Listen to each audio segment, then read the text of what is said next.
Bonjour et bienvenue à Parlons Justice. Aujourd'hui à l'émission, nous abordons la thématique de la responsabilité médicale ainsi que les droits des patients au sein du système de santé québécois. Pour ce faire, nous recevons Maître Mélissa Médérose, notaire de formation et juriste au Centre de justice de proximité de l'Outaouais, ainsi que Madame Judith Ferreira, directrice du Centre d'assistance et d'accompagnement aux plaintes de l'Outaouais, le CAP Outaouais.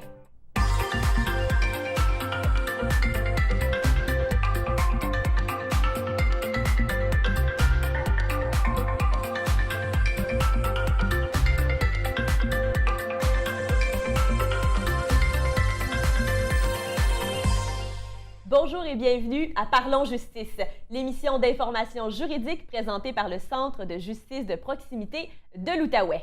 Mon nom est Maude Bégin-Robitaille, avocate et responsable des communications pour les centres de justice de proximité du Québec, vos organismes d'information, de soutien et d'orientation pour mieux comprendre vos droits et vous y retrouver dans le système de justice. Aujourd'hui à l'émission, une thématique très intéressante, celle de la responsabilité médicale et des droits des patients dans le système de santé québécois. Chaque année, des patients sont victimes d'erreurs médicales quand ils confient leur santé aux mains d'un professionnel. Il y a aussi parfois des situations où après une visite à l'hôpital, on est insatisfait des services qu'on a reçus, de l'accueil, de la propreté des lieux, ce genre de choses. Donc, pour en discuter avec nous aujourd'hui, nous recevons deux invités. Donc, comme d'habitude, notre juriste du Centre de justice de proximité de l'Outaouais, qui est notaire de formation. Donc, bonjour, Maître Mélissa Médérose. Ça va bien aujourd'hui? Oui, ça va bien. Et toi, Maude? Ça va très bien, merci. Oui. On reçoit aussi avec nous Madame Judith Ferreira, qui est directrice du Centre d'assistance et d'accompagnement aux plaintes de l'Outaouais, le CAP Outaouais. Madame Ferreira, vous allez pouvoir nous parler aujourd'hui des droits des patients et des usagers dans le système de santé en vertu de la loi sur les soins de santé et les services sociaux qu'on appelle aussi la L4S. C'est bien ça? C'est bien ça. Bonjour, bienvenue avec nous. Merci beaucoup, ça me fait plaisir. Donc, on va commencer peut-être avec toi, Mélissa. J'aimerais tout d'abord savoir, pour nos auditeurs, je pense que c'est la base, quelles sont les responsabilités des professionnels du milieu de la santé envers leurs patients? Où est-ce qu'on trouve ces responsabilités-là? Bien, en fait, les patients ont des droits qui leur sont reconnus en vertu de différentes lois. Je pense notamment à la loi sur les soins de santé et les services sociaux. Donc, en vertu de cette loi-là, les professionnels et les intervenants du milieu de la santé ont des obligations, des droits à respecter, là. En fait, les professionnels, eux, quant à eux, ont encore plus d'obligations qui découlent de différentes lois. Je pense notamment à une obligation de traiter, de diagnostiquer leurs patients, de renseigner leurs patients sur l'état de santé, les différents diagnostics là, qui pourraient être donnés. Ensuite, il y a aussi l'obligation de renseignement auquel je pense, et aussi au niveau du consentement libre et éclairé, on a une obligation à ce niveau-là. Et évidemment, une obligation de confidentialité. Donc, on doit s'assurer que les professionnels respectent la confidentialité des renseignements que le patient leur transmet. Oui, c'est important. Donc, si je comprends bien ce que tu viens de nous dire, Mélissa, c'est que les lois, les droits des patients se retrouvent dans plusieurs sources, notamment la L4S, mais aussi les professionnels qui ont des obligations à eux qui leur viennent de leur statut, en fait, de professionnel. Ouais. Qu'est-ce qui se passe maintenant si un médecin, tu parlais d'une obligation de traitement, de diagnostic, qu'est-ce qui se passe s'il y a un mauvais traitement, un mauvais diagnostic qui est fait par un médecin? Est-ce qu'on peut le tenir responsable, en fait, de ses erreurs? Bien, en fait, ça va dépendre des circonstances. Donc, de façon générale, un médecin, par exemple, qui donnerait un mauvais diagnostic ne sera pas tenu nécessairement responsable du mauvais diagnostic. Parce que, en fait, les tribunaux québécois l'ont répété à maintes reprises, donc les médecins, les professionnels de la santé n'ont pas une obligation de donner un résultat. Donc, à ce moment-là, ce qu'on va demander, c'est qu'il ait agi selon les règles de l'art, selon les règles applicables au moment où il a posé une intervention quelconque, et on va demander, dans le fond, que il ait agi selon ces règles-là. Donc, c'est ce qu'on appelle en termes juridiques une obligation de moyens. Là. Je comprends qu'on ne peut pas obliger un médecin à garantir que vous allez guérir ou que le traitement a 100% de chance de succès. Mais tout ça, en fait, ça m'allume une question. Là. Il doit y avoir une obligation d'information qui est très grande pour les professionnels de la santé envers leurs patients s'ils veulent justement prendre une décision là, avec toutes les cartes en main pour bien comprendre qu'est-ce qui va se passer avec leur situation de santé. Oui, bien effectivement. Donc, comme je le disais d'entrée de jeu, donc les professionnels de la santé ont une obligation d'obtenir un consentement libre et éclairé de leurs patients. Donc, ils doivent à ce moment-là bien renseigner leurs patients. On parle entre autres là, au niveau du renseignement, ils doivent déterminer en fait la gravité, le risque. Les risques de traitement, ça doit être important de Oui, c'est ça, d'expliquer là, les chances de réussite, par exemple, ou d'échec d'un traitement. Aussi de parler des alternatives. Donc, c'est tous des renseignements qu'on doit donner aux patients afin qu'ils prennent un consentement là, libre et éclairé. Là. Donc, qu'ils prennent une décision là, vraiment toute carte en main là, avec tout ce qu'ils ont besoin de savoir là, sur leur situation. Il y a des droits aussi qui sont prévus à la loi sur les soins de santé, les services sociaux. Je me tourne vers vous, là, Mme Ferreira. Pouvez-vous nous en parler un peu plus? Je sais qu'il y en a beaucoup dans la loi, peut-être seulement les plus importants, ceux que vous voyez le plus souvent dans votre pratique. Parfait. Il y en a beaucoup, effectivement. Il y en a une quinzaine là, de droits dans la L4S. C'est important, Mme Medeiros, elle vient de mentionner quelques droits qui sont aussi là-dedans. C'est le droit d'être informé. Être informé sur leur état de santé, d'être informé sur les soins qui leur sont offerts et leurs effets. Donc, c'est un peu dans la même lignée. Ce qui existe. Ils ont le droit de consulter leur dossier les dossiers médicaux, c'est quelque chose que l'usager peut consulter. Donc, nous, au CAP, on utilise souvent le terme usager. Donc, l'usager a le droit, et c'est confidentiel leur dossier, mais ils ont le droit de faire une demande pour avoir leurs dossiers médicaux. N'importe quand je vois mon médecin, je pourrais lui demander « je veux voir mon dossier, je veux voir les diagnostics, tout ça », puis on pourrait l'avoir sans démarche compliquée. Là. Effectivement, on appelle aux archives, puis les notes que les docteurs y prennent lorsque vous les rencontrez, donc vous pouvez tout avoir accès à votre dossier. Puis, dans le fond, c'est aussi d'être traité de façon courtoise, juste et sécuritaire. Souvent, on va avoir des cas, c'est des relations interpersonnelles, que les gens se sentent comme des numéros ou ils se sentent qu'ils n'ont pas été correctement informés. Donc, c'est vraiment les droits là, qu'on reçoit le plus souvent. Les gens ici en Outaouais, on a beaucoup de personnes anglophones. Ils ont le droit de recevoir des services en anglais s'ils sont un agent anglophone, puis c'est selon le programme de leur région. Donc, c'est important que la personne qui est anglophone comprenne le diagnostic, qu'ils soient au courant de tout le dossier. Il ne faut pas donner un consentement libre et éclairé, j'imagine. Voilà. Et voilà. Donc, c'est les principaux droits. Puis, tout le monde a des droits dans la réseau de la santé. Les usagers, souvent, on ne se considère pas comme un usager. Moi, avant de travailler au CAP, je me disais, je ne savais pas que quand je rentrais dans un hôpital que j'avais des droits. Mais effectivement, nous avons tous des droits dans le régime de la santé. Je trouve ça très intéressant ce que vous disiez là, sur l'obligation d'avoir un service courtois puis tout ça, parce qu'on le sait, avec le manque de ressources, parfois c'est difficile, là, ça va très vite dans le système de santé, on n'a peut-être pas l'impression de recevoir toute l'information qu'on aimerait avoir, donc j'imagine que c'est vraiment des cas qui ne sont pas faciles pour les gens qui sont malades, qui vivent une situation anxieux, oui. Non, c'est bien intéressant. Je vous remercie beaucoup, Mme Ferreira. Peut-être parler avec Mélissa maintenant des recours qui existent. Donc là, on vient de parler des droits, le droit d'être informé, le diagnostic, tout ça.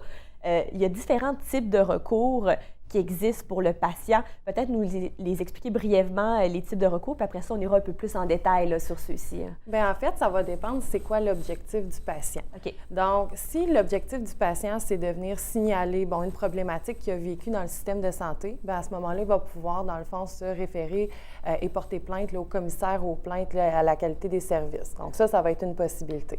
Si plutôt le patient, ce qu'il recherche, c'est, plutôt une compensation financière, bien, à ce moment-là, il va devoir passer par la voie légale et s'adresser aux tribunaux québécois.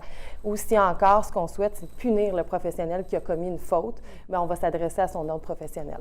Okay. Donc, c'est bien important là, de comprendre. Là, je pense qu'il faut vraiment que le patient sache un peu c'est quoi qu'il veut, en fait. Parce que si on fait une démarche et puis qu'on arrive à la fin et on pense à avoir une compensation monétaire alors que finalement, c'est juste une plainte pour améliorer les services, c'est aussi important, mais c'est peut-être pas ce qu'il y avait besoin. Donc, bien le comprendre, je pense que c'est important pour les gens. Là. Exactement. Peut-être maintenant nous parler un peu, Mélissa, là, du fonctionnement devant les tribunaux. Là. Comment ça fonctionne le recours? J'imagine que c'est évidemment un recours civil, donc j'aimerais ça t'entendre là-dessus. Oui, bien effectivement. Donc, lorsqu'on veut obtenir une compensation financière, on a la possibilité de s'adresser aux tribunaux et de demander, dans le fond, c'est un recours en responsabilité civile, là, vous l'avez dit. Évidemment, bien, comme demandeur, je vais devoir avoir le fardeau de prouver 3 éléments. Dans le fond, vraiment la faute qui a été commise par le professionnel, le dommage que moi, j'ai réellement subi suite à cette faute-là et le lien entre les deux. Donc, c'est vraiment les 3 éléments essentiels là, à considérer là, avant de faire une poursuite devant les tribunaux. Là. Ça doit pas être facile à prouver, ça, la faute du professionnel quand on n'est pas médecin, quand on n'a aucune idée de c'est quoi le processus. À la limite, on est endormi durant une opération. Comment on fait ce genre de preuve-là, Mélissa? Bien, effectivement, c'est ce qui est difficile parce que, en fait, on doit faire appel à un expert qui va venir, en fait, vérifier, qu'est-ce qu'il y en est. Si je peux vous donner un exemple qui est tiré de la jurisprudence, donc c'est un cas réel. Okay. C'était une infirmière anesthésiste, dans le fond, qui devait faire une intubation à un patient dans un état d'urgence. Elle a brisé les dents du patient. Elle s'est fait poursuivre et ce qu'on a fait, c'est qu'on a pris un expert qui a placé, il a regardé les critères. Est-ce qu'une autre infirmière placée dans les mêmes circonstances a réagi de la même façon? Est-ce que les risques étaient les mêmes? Et dans cette cause-là, justement, on a dit que oui. Donc, une autre personne placée dans les mêmes circonstances a réagi de cette façon-là et le risque était prévisible. Donc, l'infirmière n'a pas été reconnue coupable. Là. Okay. Donc, c'est vraiment de placer la personne dans les mêmes circonstances. Fait que l'expert est nécessaire. Là. Et d'où la notion de personne raisonnable. Est-ce qu'un médecin raisonnable aurait fait la même chose? Est-ce qu'une infirmière, est-ce qu'un professionnel, en fait, a réagi de la même manière? Oui. Dans l'affaire de l'infirmière là, que tu parles, là, il me semble que ça me disait de quoi? Là, il y avait de l'urgence aussi dans la situation, puis c'est pour ça qu'elle avait intubé comme ça. Exactement. Puis l'expert avait fait la preuve que dans une situation d'urgence, ça arrivait des choses comme ça, qu'il y ait des dents qui soient cassées. On avait quand même sauvé la vie de la personne. Donc, je comprends que ce travail-là d'un expert, ça doit être très difficile d'aller chercher les faits, les détails, que chaque cas est vraiment unique. Oui. Qu'est-ce qu'on peut obtenir comme dommage pour la victime? Donc, la victime qui va devant les tribunaux, on parlait de compensation monétaire. Il y a différents types de compensation monétaire en droit. Peut-être nous en parler un peu plus, Mélissa? Oui, en fait, ça va dépendre du dommage. OK, pourquoi qu'on veut demander une compensation financière? Si, par exemple, moi, ce que j'ai vécu, suite à une erreur médicale, c'est un dommage qu'on dirait corporel. Donc, par exemple, j'ai perdu l'usage de mon bras ou encore, je suis limitée physiquement à partir de maintenant suite à cette erreur-là, je pourrais aller chercher une compensation financière pour le dommage corporel que j'ai subi. Ça pourrait être la même chose pour un dommage matériel. Imaginez-vous que vous avez subi une erreur médicale puis que vous avez été hospitalisé beaucoup plus longtemps que prévu, vous avez perdu du salaire. Donc, cette perte de salaire-là va pouvoir être compensée pour un dommage matériel. Okay. Même chose au niveau du dommage moral. Donc, les stress, les inconvénients, tout ce que ça peut nous faire vivre une situation comme celle-là, ça aussi, ça pourrait être compensé. Là. Mais comment on décide combien ça vaut? Parce que ça, c'est une autre grande question. Oui. Quelqu'un qui perd une jambe, qui est, mettons, un jeune, qui avait une future carrière dans le football, c'est pas la même chose que quelqu'un d'autre nécessairement. Comment est-ce que le juge détermine ces dommages-là? Combien ça vaut un bras, une jambe, une oreille? C'est pas évident. Mais en fait, il y a des tableaux qui existent, là, puis la jurisprudence au fil du temps là, qui est venue déterminer combien une main pourrait valoir. C'est sûr que quand on pense à des dommages moraux, par exemple, c'est beaucoup plus difficile de mettre une valeur. Donc, on n'a pas de tableau qui existe pour dire, rendu à un certain niveau de stress, ça vaut tel montant d'argent. Fait que c'est plus difficile là, à considérer. Sur la souffrance aussi, là, c'est pas quelque chose qui se fait facilement, ni de gaieté de cœur, j'imagine, pour les tribunaux. Oui. Un autre recours que vous avez mentionné tantôt, c'était la plainte à un ordre professionnel. Oui. Comment ça fonctionne? Ça, c'est vraiment pour punir le professionnel qui a commis une erreur. C'est ça que tu disais tantôt. Oui, là. C'est ça. En fait, dans le domaine de la santé et des services sociaux, on a près de 29 professions. Donc, je parle de chirurgiens, des optométristes, des pharmaciens. Dentistes. Voilà, donc beaucoup de professions. Donc, en fait, que pour pratiquer, ces gens-là doivent être membres d'un ordre professionnel. Et je pense, par exemple, là, aux médecins. Donc, les médecins, pour pratiquer, sont membres d'un ordre professionnel qui est le Collège des médecins. Oui. Et, le Collège des médecins, eux, s'occupent d'établir une réglementation que les médecins doivent suivre. Par exemple, suivre le code de déontologie. Mm-hmm. Et les gens, quand ils ont une problématique, au niveau du recours, ils vont pouvoir s'adresser. Chaque ordre professionnel, si on va sur leur site web, on va expliquer un peu comment on peut faire là, la plainte auprès du bureau du syndic de l'ordre professionnel. On a une vidéo qu'on va regarder ensemble là, pour nos auditeurs là, sur le Collège des médecins. Donc, ils vont nous expliquer dans cette vidéo-là c'est quoi ses obligations, c'est quoi son rôle. On regarde ça tout de suite, puis on revient avec vous.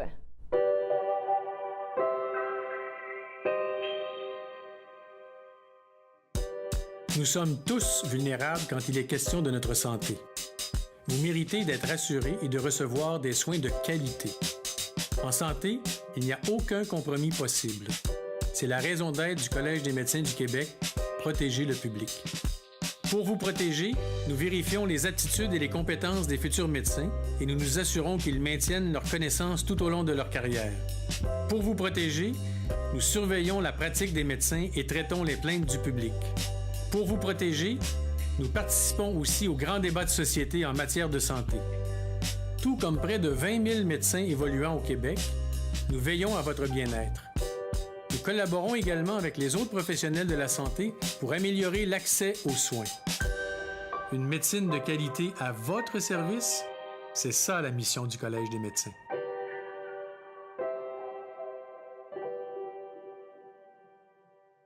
Ça vous explique un peu plus qu'est-ce que le Collège des médecins fait pour les citoyens. Moi, ça me fait penser un peu, Mélissa, tu me diras si je me trompe, parce qu'on fait aussi pour les avocats, on a un code de déontologie, on a le Barreau du Québec qui nous assure, qui nous demande en fait d'avoir de la formation obligatoire, qui nous demande d'avoir des études pour devenir avocat. Donc, c'est un peu le même. J'imagine que tous les ordres professionnels fonctionnent un petit peu sur le même modèle, là.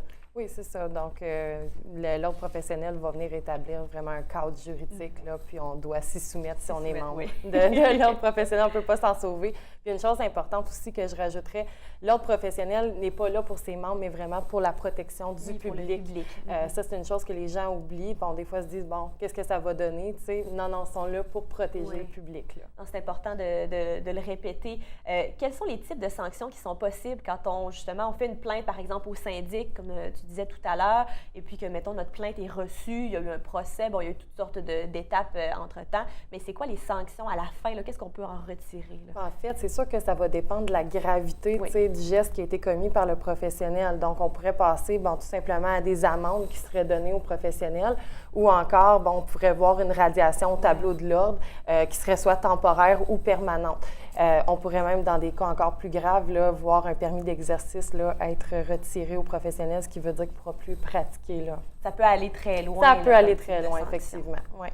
On a parlé de l'ordre professionnel, on a parlé des tribunaux. Maintenant, le dernier recours, là, j'en parlerai peut-être avec vous un peu plus, Mme Ferreira. Qu'est-ce qui se passe quand on veut faire une plainte, par exemple, en vertu de la loi sur les soins de santé et les services sociaux? Je vais dire la L4S. La L4S, c'est correct. À la 4 fois, j'y passe à chaque fois. Donc, qu'est-ce qui se passe là, quand on veut vraiment là, faire valoir ses droits dans le système de santé, là? Oui, dans le système de santé, comment ça fonctionne? C'est sur le régime d'examen des plaintes.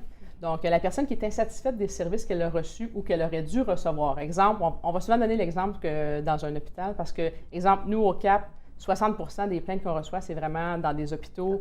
Okay. C'est le plus gros.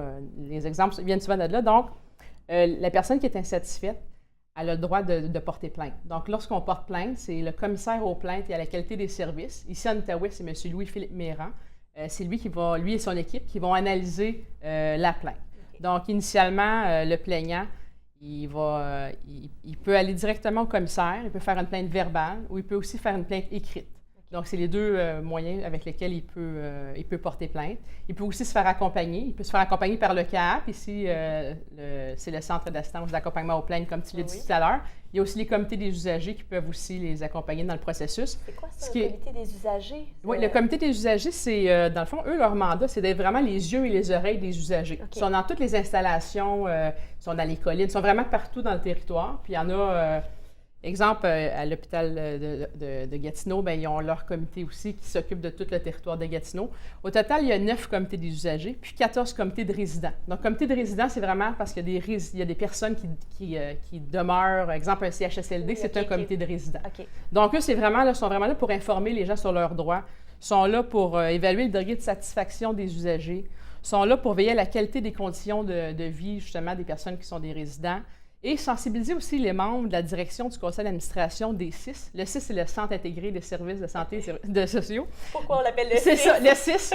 Donc, ils sont là aussi pour les conscientiser parce qu'il y a un membre de comité d'usagers qui siège sur le conseil d'administration du CIS. Donc, ici, en Outaouais, on a quelqu'un qui représente les usagers sur le conseil d'administration puis qui va dire, il va allumer des cloches puis il va dire, je ne suis pas certaine que les usagers, là... Donc, il vient vraiment pour apporter un autre œil, puis vraiment l'opinion des usagers, qu'est-ce qui se passe réellement dans nos établissements. C'est important, ça permet vraiment, justement, comme vous disiez, là, aux directions, de comprendre vraiment le plancher, le terrain, qu'est-ce qui se passe. J'aimerais ça que vous nous parliez un peu plus des services du CAP, de l'Outaouais. Oui. Tout à l'heure, vous disiez que vous pouviez accompagner les patients qui veulent faire des plaintes. Comment ça fonctionne pour les gens qui veulent venir vous voir au CAP Outaouais? Bien, nous, on reçoit, il y a des CAP partout à travers le Québec. Donc, si vous allez à Sherbrooke, il va en avoir. Ici, en Outaouais, on est situé sur le boulevard Saint-Raymond. Les gens peuvent nous appeler, ils se présentent à nos bureaux. On se déplace aussi sur l'ensemble du territoire. On peut fonctionner aussi par courriel. Donc, les gens, lorsqu'ils nous appellent, sont insatisfaits, ils ont reçu un service qui ne sont pas... souvent, il y a beaucoup d'émotions, il y a beaucoup de frustration, de tristesse. Donc, nous, on est là vraiment pour les accompagner. On est là, on leur explique le régime d'examen des plaintes, parce que le régime, là, on en parle, là, mais on pourrait en parler longtemps du régime parce que c'est assez complexe. Là, il y a beaucoup d'étapes. Il y a le premier recours, deuxième recours. Donc, nous, on leur explique vraiment là, tout l'ensemble du régime. On leur explique aussi qu'on rédige la lettre de plainte. Donc, nous, on écrit la lettre vraiment pour la personne. Puis, mais la lettre, elle reste à la personne. Donc, c'est l'usager qui va signer sa lettre. Donc, souvent, il va y avoir des modifications. Nous, on est vraiment là du début à la fin. On les reçoit, on les informe sur leurs droits, on leur informe sur... Souvent, dans un cas, on peut avoir, lorsqu'ils vont dire « il est arrivé la situation X », bien, on va voir qu'il n'y a peut-être pas seulement un fautif. Il peut y avoir un cheminement qui a eu plusieurs petites erreurs qui ont mené à la grosse insatisfaction. Donc, on essaie de démêler tout ça. On écrit la lettre de plainte pour la personne. Par la suite, on l'achemine au commissaire aux plaintes. Puis là, le commissaire, comme on mentionnait tout à l'heure, lui, il a un travail d'enquête à faire là, sur la lettre qu'on envoie là, pour l'usager. C'est quoi le travail d'enquête qu'il va faire? Eux, ce qu'ils font, ils reçoivent la lettre. Par la suite, ils ont 45 jours pour faire leur enquête. Donc, ils vont vraiment voir les archives, ils vont chercher le dossier médical de la personne. Okay. Si ça s'est passé dans un endroit où il y a des caméras de surveillance, ils peuvent aller voir les caméras de surveillance. Donc, ils vont appeler les gestionnaires d'étage. Donc, c'est vraiment une enquête sur la situation qui s'est produite pour voir est-ce qu'il y a eu un manquement, est-ce qu'il y a eu faute, pour voir c'est quoi qui s'est passé. Puis, ce qui est important de mentionner, le régime d'examen des plaintes, tout à l'heure, on parlait des ordres et des sanctions. Ici, sur le régime d'examen des plaintes, c'est vraiment pour l'amélioration des services de la santé. Donc, ce n'est pas punitif. Les punitifs, on en a parlé. Ici, c'est vraiment pour améliorer le service. Donc, le commissaire, lui, ce qu'il va faire, c'est qu'il va vraiment, suite à son enquête, s'il dit « oui, il y a eu faute », qu'est-ce qu'on fait maintenant pour que ça s'améliore? Donc, il va donner des améliorations ou vraiment des recommandations pour que ça ne se reproduise plus. Parce que là, l'événement, il est arrivé. Ce qu'on veut, c'est que ça n'arrive plus aux autres lorsqu'ils vont aller dans les établissements. Si on regarde l'année dernière, il y a eu 46 recommandations du commissaire qui ont été apportées au conseil d'administration. Les 46 ont été adoptées par le conseil ceux du commissaire. Donc, c'est vraiment, là, c'est à leur avantage au conseil d'administration de les accepter parce que le commissaire, il a fait un travail d'analyse puis d'enquête pour justement déterminer qu'est-ce qu'il faut améliorer, là. C'est quasiment comme une enquête policière, là, les vidéos, les caméras. Je suis contente d'entendre que c'est vraiment suivi, en fait, ces recommandations-là, parce que c'était ma prochaine question. Je vous aurais demandé si ça fonctionnait, s'il y avait vraiment sur le terrain une amélioration qu'on pouvait voir suite à ces plaintes-là, ce qui donne vraiment aux gens, en fait, la motivation pour la faire, la plainte, pour voir que ça va changer les choses. Effectivement. Puis souvent, on va entendre les gens dire « tu ne sais pas qu'est-ce qui m'est arrivé », puis ils vont conter un scénario qui est arrivé, exemple, à l'urgence, mais lorsque ce n'est pas transmis au commissaire, c'est que le problème ne sera pas résolu. Ouais. Donc, le but de la plainte, c'est qu'il ne faut pas le voir négativement, c'est vraiment pour l'amélioration des services, parce que si on fait la plainte, la personne, ça ne sera pas punitif, ça va être vraiment pour améliorer. Qu'est-ce qu'on peut changer dans le système pour que ça s'améliore? Est-ce que c'est des procédures qui sont à revoir? Est-ce qu'il y a plusieurs différentes procédures? Donc, c'est vraiment le devoir. Qu'est-ce qu'on pourrait améliorer? Puis le commissaire, lorsqu'il prend connaissance que oui, il y a une amélioration à faire, bien, il fait une recommandation. Par la suite, on les suit, puis eux, ils font des suivis par la suite là, pour s'assurer que ça a été appliqué. OK. Puis vous, au CAP, est-ce que vous faites des suivis aussi? Ou c'est, Nous, avec l'usager, ce qu'on fait, c'est que du départ jusqu'à la conclusion, on suit le processus. Donc, on appelle l'usager. Nous, on est en contact beaucoup avec l'usager, donc on va l'appeler. On fait beaucoup d'appels aussi au commissaire. Donc, nous, quotidiennement, on parle au commissaire. Là, donc, c'est vraiment... Oui, puis c'est un travail d'équipe. Le commissaire, nous, le comité des usagers, là, c'est tous des acteurs dans le régime que c'est important qu'on travaille ensemble parce que, justement, on est tous là pour le bien de l'usager. Oui. Donc, c'est au centre de nos priorités. Puis, lorsqu'il reçoit sa conclusion, donc après le 45 jours, une fois qu'il reçoit sa conclusion, si l'usager n'est pas satisfait, le commissaire a fait son travail, puis lui, il dit non. Il dit, moi, ça ne me convient pas, sa réponse. Il n'a pas mis de recommandation, parce que ça arrive des fois qu'il n'y aura pas de recommandation. À ce moment-là, il y a un deuxième recours. Donc, ils peuvent aller au protecteur du citoyen. Oui, on le connaît beaucoup, celui-là. On en a déjà entendu parler. J'aurais aimé ça qu'on puisse continuer un peu plus de parler du protecteur du citoyen. Malheureusement, on n'a plus beaucoup de temps pour l'émission d'aujourd'hui, mais je pense qu'on a vraiment eu plein d'informations pour les gens qui sont très pertinentes. Les recours un peu plus punitifs, peut-être, avec Mélissa. La partie pour améliorer les services avec vous, Mme Ferreira. Je pense que c'est vraiment important. En terminant, j'aimerais ça qu'on fasse défiler pour nos auditeurs le numéro du CAP Outaouais. S'ils ont des questions, le site web aussi, vous allez pouvoir les contacter. On vous remercie beaucoup pour votre participation, Mme Ferreira, du Centre d'assistance et d'accompagnement aux plaintes de l'Outaouais, le CAP Outaouais. Merci beaucoup, comme d'habitude, à notre juriste, Maître Médérose. C'est un plaisir. Chers auditeurs, c'est terminé pour aujourd'hui. Je vous rappelle, comme toujours, si vous avez des questions sur ce qu'on a dit aujourd'hui, consultez les ressources dont on a discuté durant l'émission. Sinon, vous pouvez toujours venir voir vos centres de justice de proximité, notamment, évidemment, celui de l'Outaouais, qui se fera un plaisir de vous recevoir pour vous informer sur vos droits, vos obligations, vos recours. Ils sont là pour vous et le service est gratuit, comme d'habitude. Je vous souhaite une bonne fin de journée. À bientôt.